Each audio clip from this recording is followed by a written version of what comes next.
Well, I'm happy to say that not just my assessment, but everybody's assessment about how this war was going to shake out has been wrong. The Ukrainians have outperformed by every possible measure. The Russians have underperformed by every possible measure. The Americans have gotten involved in a way that I don't think anyone thought was possible. And the Europeans, even almost to every single country, have gotten involved in a way that's helped keep Ukraine alive. This is still Russia's war to lose. And the challenges that Ukrainians are going to face in the second year are far greater than what they faced in the first, but they're still in the fight. And as long as it is still going on, a lot of the economic implications of the war have actually been deferred, and that's bought everybody a lot of time. Oh, it's absolutely winnable for the Russians. In fact, it should have been an easy carry. It should have been over months ago. But give you an idea of what's going on. When the first part of the war started, the Ukrainians had only had 8 years of preparation with a little bit of half-hearted help from the United States and the United Kingdom. And the rest of Europe kind of sat it out. They didn't have much of a military. Their economy was in shambles, had been for 30 years. And so the expectations that they would just collapse, were legitimate concerns.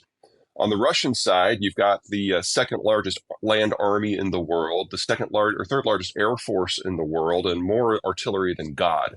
So it should have been a walk in the park. It hasn't been.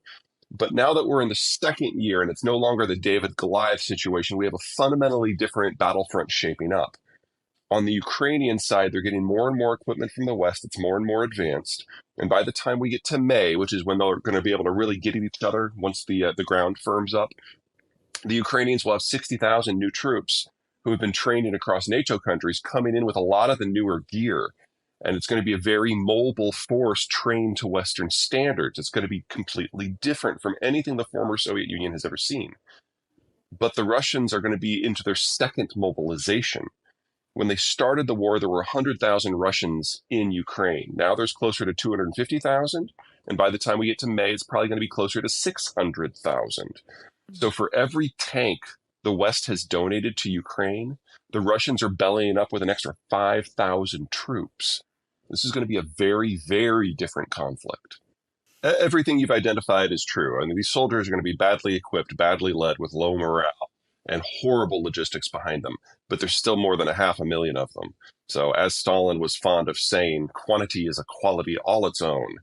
And every single Russian war in history, the first year of it has looked like what we've seen. It's been a logistical disaster with high casualties.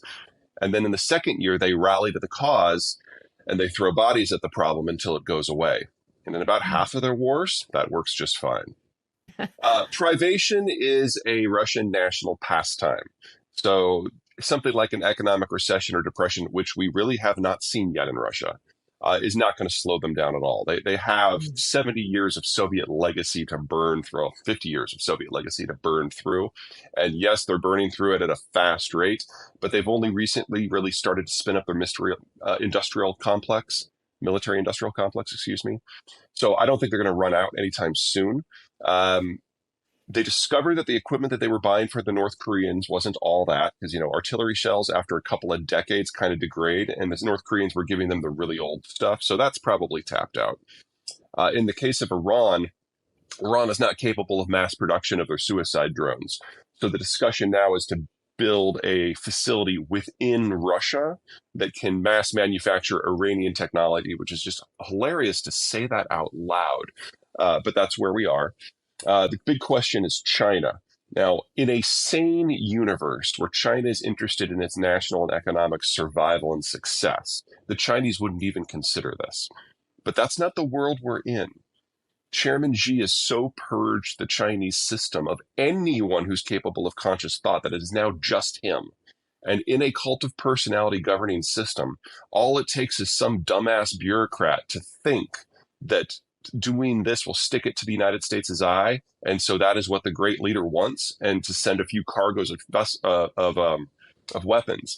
And I'm very concerned that that's exactly what's going to happen this year, that without any approval from Xi, someone within the bureaucracy is going to take this inflammatory action and force then the United States to do things. And that's exactly what we saw with the balloon fiasco. There's a balloon that's 350 feet across, dangling something the size of an Embraer jet that you can see with the naked eye, and it completely torched bilateral relations And it was the intelligence find of the decade for the United States because we basically flew a spy plane over it and a spy helicopter under it for 9 days and got more information on Chinese capabilities and routing and cryptography than we had in the last decade. But some idiot in the Intelligence Bureau thought it was a good idea. I'm afraid we're going to see that kind of miscalculation 4 years on. That warrior wolf diplomacy was perhaps the dumbest thing in the history of their country. And China's been around for a long time, so that's a really hot statement. But they realize now that there is no technological future. Biden has killed that. There is no energy future because the Russians are killing that. And there is no financial future because they have killed that themselves with their housing market. They realize that their whole system now is teetering on the edge. And the question is, what's going to push it over? And they really, really need to ratchet it down if they're going to have a chance here. Because if the Americans are not part of the solution, there is no solution for them. We control the sea lanes. We control the energy in the agricultural markets. We're their largest consumer base. We're the source of most of their technology. They have to have a relationship. But they had come to that conclusion. And then the balloon fiasco happened. So the ability of the decision-making apparatus in China to make basic functionality of the system, that's now gone. And all that's left is press releases. So most Russian crude that is in Western Siberia is produced in the permafrost. And so if there's any appreciable takedown of takeaway capacity because of boycotts or sanctions or whatever else, the pressure builds back up in the wells until you get to the permafrost and the wells freeze shut. The water that comes up as a byproduct of oil production turns into ice. And when water freezes into ice, it expands and it pops the pipes. We know this because it happened in 1992 and it took the fields offline for 30 years. Now, in Russia, to this point, that has not happened because they do have a little bit of a swing production. There's about 1 million barrels a day in the western part of the country that is not in permafrost. And that they can turn off and on. Now, when I had spoke to you a year ago, that 1 million barrels a day had already gone offline. And like the next incremental barrel was in the danger zone. But the Europeans designed their sanctions specifically to allow crude to keep flowing. They're trying to reduce Russia's money, but they're not trying to destroy themselves. So they want to give themselves time to wean themselves off. And so a couple of weeks after I spoke with you, they started bringing that 1 million barrels a day of swing production back online, and they've never gotten to that threshold again until now. Now probably 700 to 800,000 of that swing is offline again. And we're now in an environment where every reinsurance company in the world has said we're not going to insure any Russian vessels whatsoever. So the danger is still there. And with the insurance now coming from Indian and Chinese and Russian government entities that have never offered maritime insurance before, all it's going to take is one incident somewhere for us to get back to that scenario, but it hasn't happened yet. That's oil. Natural gas is actually simpler. The Nord Stream pipeline is gone. That was the single largest trunk line for natural gas transport in the world. And it was 40% of Germany's total demand. And when it went offline, we saw natural gas prices in Germany rise by roughly a factor of 8. Now, if you look at natural gas prices today, you will notice that they're pretty low, but 3 things have happened that are not sustainable.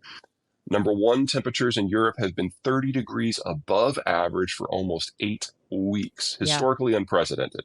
So demand is lower on the consumer side. Second, China was in lockdown for most of that period and still hasn't spun up all the way. So global demand for liquefied natural gas has been low. But third and most importantly,